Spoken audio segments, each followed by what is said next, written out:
اب اللہ کے حبیب صلی اللہ تعالی علیہ وسلم نے کائنات کے بارے میں یہ فرمایا، تم دیکھو یہ قیامت اس وقت تک نہیں آئے گی جب تک بالواسطہ یا بلا واسطہ پوری دنیا پر سوائے حرمین طیبین کے یہود و نصارہ کی حکومت نہ ہو جائے۔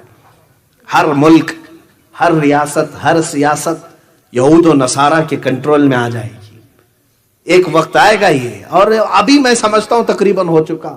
جو بنام مسلمان دکھ رہے ہیں میرے عزیزو، وہ ڈمی پیس ہیں، وہ صرف ڈمی پیس ہیں، چاہے وہ سعودی کے بادشاہ ہوں، امارات کے بادشاہ ہوں، بحرین کے بادشاہ ہوں، یہ کٹ پتلی ہیں۔ ان کی ڈور تو امریکہ کے ہاتھ میں ہوتی ہے، اسرائیل کے ہاتھ میں ہوتی ہے۔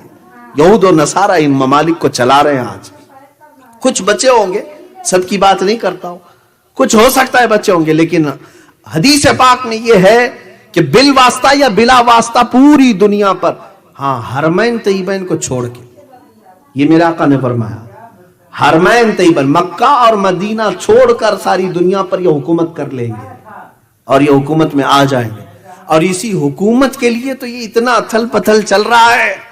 یہ جو کچھ بھی آپ دیکھ رہے ہیں ون ورلڈ آرڈر نام سے، نیو ورلڈ آرڈر کے نام سے، یہ سب کیا چل رہا ہے؟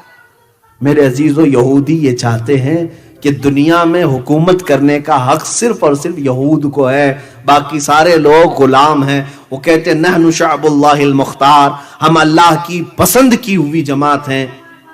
وہ عقیدہ یہ رکھتے ہیں ہم کو خاص مٹی سے بنایا گیا ہے، باقی سب کو کچرے سے بنایا گیا ہے۔ یہودیوں کی کتابوں میں موجود ہے یہ بات سے۔ ہاں یہود یہ کہتے ہیں کہ ہم اللہ کے بیٹے ہیں، ہم اللہ کے محبوب ہیں۔ قرآن میں بھی اللہ تعالیٰ نے فرمایا قالت الیہود نحن ابناء اللہ واحباؤہ، یہود یہ کہتے ہیں ہم اللہ کے بیٹے ہیں اور اس کے محبوب ہیں۔ تو یہ آج انہوں نے پوری دنیا میں بھی اپنے نام ایسے رائج کر دیے، جیولری، جیوز سے بن کر جیولری بن گئے، وہ گولڈ پر اپنا حق جتاتے ہیں۔ پوری دنیا کا سونا ہمارا ہے، پوری دنیا کا سونا ہمارا ہے۔ آج پوری دنیا میں اکنامک کے اور گولڈ کے ریٹ طے کرنا، اتارنا، چڑھانا، یہ اپنے ہاتھ میں رکھے ہوئے ہیں۔ پوری دنیا میں آج جس طرح سے یہ جمع کر کے ون ورلڈ آرڈر بنانا چاہتے ہیں۔ ون ورلڈ آرڈر کا مطلب یہ ہے کہ ایک ہی حکومت رہے گی، ایک ہی شہر رہے گا پوری دنیا، ایک ہی حکومت چلے گی، ایک ہی سکہ چلے، ایک ہی لینگویج چلے۔ اس پر تو محنت چل رہی ہے۔ یہ سب جو کچھ بھی ہو رہا ہے یہ تمام چیزوں کی تیاریاں ہیں۔ کورونا کے زمانے میں میں نے ایک میگزین دا اکنامسٹ، اس کے فرنٹ پیج پہ یہ دیکھا تھا every thing under the control.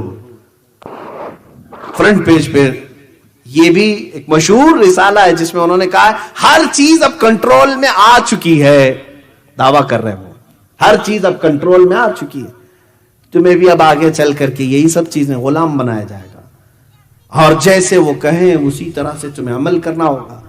تو یہ ون ورلڈ آرڈر کی تیاریاں، لیکن ڈرو مت مسلمانوں، میں ڈرانے کے لیے باتیں نہیں کرتا، ڈرانے کے لیے نہیں، یہ پورے کے پورے مل کر کے جو کر لیں، لیکن ہم مسلمان ہیں، اللہ ہمارے ساتھ ہے۔ حسبنا اللہ ونعم الوکیل، نعم المولا ونعم النصیر، ہمارے لیے اللہ کافی ہے، کیا ہی بہترین وکیل ہے، کیا ہی بہترین مددگار ہے۔ ہم اس کے بندے ہیں، ہم اس کی امداد پر اور اس کی نصرت پر یقین رکھتے ہیں۔ اس نے جگہ جگہ ہمیں جگہ کر کے بیان فرمایا ہے وَكَانَ حَقًّا عَلَيْنَا نَصْرُ الْمُؤْمِنِينَ، اللہ فرماتا میں نے اپنے اوپر لازم کر لیا ہے کہ مومنوں کی مدد کروں گا۔ اللہ نے فرمایا ہے كَتَبَ اللَّهُ لَأَغْلِبَنَّ أَنَا وَرُسُلِي، اللہ نے یہ لکھ دیا ہے کہ اللہ اور اس کے رسول ہی غالب آئیں گے۔ اللہ نے فرمایا ہم لکھ دیے ہیں ہم، اور اللہ تعالیٰ نے فرمایا وَأَنْتُمُ الْأَعْلَوْنَ إِن كُنتُم مُؤْمِنِينَ، تم اگر ایمان کے ساتھ رہو گے بلند تم ہی رہو گے۔ مجھے میرے رب کی ذات پر یقین ہے، انہیں جو کرنا ہے وہ کر لے، اور یہ پہلی بار نہیں کر رہے ہیں، اس سے پہلے بھی کر چکے، 3 بار ہو چکے، تیسری بار ہے، 2 بار آلریڈی کر چکے۔ نمرود کا زمانہ تھا، ایک نمرود ہے، بہت سارے نمرود آئے، اس میں ایک نمرود ایسا تھا جس نے خدا کے ساتھ لڑائی کا ارادہ کر لیا تھا، اسے طاقت بہت زیادہ آ گئی، نشہ چڑھ گیا، تو اس نے سوچا ایک ہی چیز اب کنٹرول میں نہیں آ رہی ہے، وہ کیا ہے؟ سب انسان کنٹرول میں ہے، شیر سے لڑ لیتا تھا، جانوروں کو مار ڈالتا تھا، 100 لوگوں سے تنہا لڑتا تھا۔ نمرود جب اتنی طاقت کا غرور آ گیا تو اسے وزیروں نے یہ مشورہ دیا کہ اب ایک ہی چیز بچ گئی ہے، وہ کنٹرول میں نہیں آ رہی، وہ کیا ہے؟ موت۔ موت ہمارے کنٹرول میں نہیں آ رہی ہے، ہاں ہم جب چاہیں تب مرنا چاہیے، نہیں چاہیں تو نہیں مرنا چاہیے، یہ تو نہیں ہو پا رہا ہے۔ کہا یہ کیسے ہوگا؟ کہا یہ خدا دیتا ہے، اس کو ایک بار گرا دو، مار دو تو سارا کنٹرول میں آ جائے گا۔ اس بیوقوف نے کہا کہ ٹھیک ہے، وہ رہتا کہاں ہے؟ اس کے وزیروں نے کہا آسمانوں پر رہتا ہے۔ اس نے بلڈنگ بنانا شروع کر دیا، بہت بڑی بلڈنگ بنایا، ہو سکتا ہے اس وقت کی ورلڈ ٹریڈ سینٹر کی طرح ہو، بڑی عمارت بنائی۔ یہ اسرائیلی کتابوں میں موجود بات بتا رہا ہوں، میرے اسلامی روایات کی بات نہیں کر رہا ہوں۔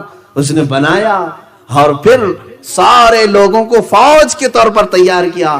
ون ورلڈ آرڈر، وہاں پر بھی یہی تھا، سب کی لینگویج ایک، سکہ ایک، زبان سب کی ایک، سب پورے انسانوں کو جمع کر کے کہا طاقت بناؤ، طاقت بناؤ۔ کیوں؟ خدا سے لڑنا ہے، اللہ سے لڑنا ہے۔ ایک بار اس کو ہم گرا دیں تو موت و حیات ہمارے کنٹرول میں ہوگی۔ ایک بار جنگ کرنا ہے، سب مل کے جنگ کریں گے۔ اور سب کو اس نے وعدہ بھی کیا تھا، جو جو جنگ میں ساتھ دیں گے، کسی کو 1000 سال جینے دے دوں گا، کسی کو 50,000 سال دے دوں گا۔ یہ بڑے بڑے، جیسے ہمارا پرائم منسٹر وعدے کرتا ہے 15-15 لاکھ کے، اس طرح کے ہو سکتا ہے نمرود نے بڑے بڑے وعدے کیے تھے، اور سب بیچارے بیوقوف بن کر کے محنت کر رہے تھے، صبح سے شام تک بلڈنگ بنایا اور اوپر چڑھا۔ اور اسرائیلی روایات میں موجود ہے کہ اللہ رب العزت، یہ انجیل کے بعض نسخوں کے متعلق عیسائی خود بیان کرتے ہیں اس چیز کو، اللہ نے فرمایا اپنے ایک فرشتے کو، اس کے کروڑوں فرشتے ہیں، کروڑوں بلکہ لا تعداد فرشتے ہیں۔ ارے میاں، بارش جو برستی ہے، آپ کیا سمجھتے ہیں بارش اچانک دروازے کھول کے برسائی جاتی ہے؟ ابن عباس فرماتے ہیں بارش کا ہر قطرہ ایک ایک فرشتہ زمین پر رکھ کر جاتا ہے۔ فرشتوں کی تعداد کہاں سے تم اندازہ کر سکو گے؟ ہزاروں کروڑوں فرشتے اللہ کے ہیں، ان میں سے ایک فرشتے کو اللہ نے بلایا اور کہا اے فرشتے آؤ ذرا ہم بھی دیکھیں، ایک بندے نے ہم سے لڑائی کا ارادہ کیا ہے۔ فرشتے کو بھیجا، جا تو دنیا میں اس کی خبر لے آ، زمین سے اس کی خبر لے آ۔ فرشتہ اترا، صرف اپنے پر ہلایا اور چیخ مارا، ساری بلڈنگ زمین پر آ گئی اور سب کے سب تہس نہس ہو گئے، اور اوپر بیٹھا ہوا پی ایم بھی نیچے آ گیا۔ اب پتہ نہیں کہاں وہ چلا گیا، اس کی تاریخ میں کوئی نشانات نہیں۔ تو یہ ون ورلڈ آرڈر کا ایک بار کھیل چکے، وہ سوچتے ہیں کہ ٹرائی کیے تھے لیکن ناکام ہوئے تھے، سیکنڈ بار ٹرائی کرتے ہیں، اس لیے اب خلا میں جا رہے ہیں، اسپیس پہ جا رہے ہیں، ڈھونڈ کے آتے ہیں۔ چاند میں دکھتا ہے کہ خدا یہ بھی دیکھنے کی کوشش کی اور اوپر جانے کی کوششیں ہیں، شاید ہو سکتا ہے پوری دنیا کو فوج بنانا چاہیں، سب کو ملا کر کے one language, one currency, one world order, یہ سب بنا لیں۔ میرے عزیزو، خدائی طاقت کا کوئی مقابلہ ہو سکتا ہے؟ اے میرے عزیزو، اللہ کی طاقت کروڑوں درجے بھی میں مثال نہیں دے سکتا، تم اس کی پیدا کی ہوئے ایک محمد کا مقابلہ نہیں کر سکتے۔ صلی اللہ تعالی علیہ وآلہ وسلم۔ عزیزان گرامی مقام، رب تبارک و تعالی وہ ان تمام چیزوں سے بے نیاز ہے، ہاں بندہ ہو کر کے اس سے کوئی مقابلہ کر ہی نہیں سکتا۔ بات میری یہ چل رہی تھی، یہود و نصارہ پوری دنیا پر غلبہ حاصل کرنا چاہتے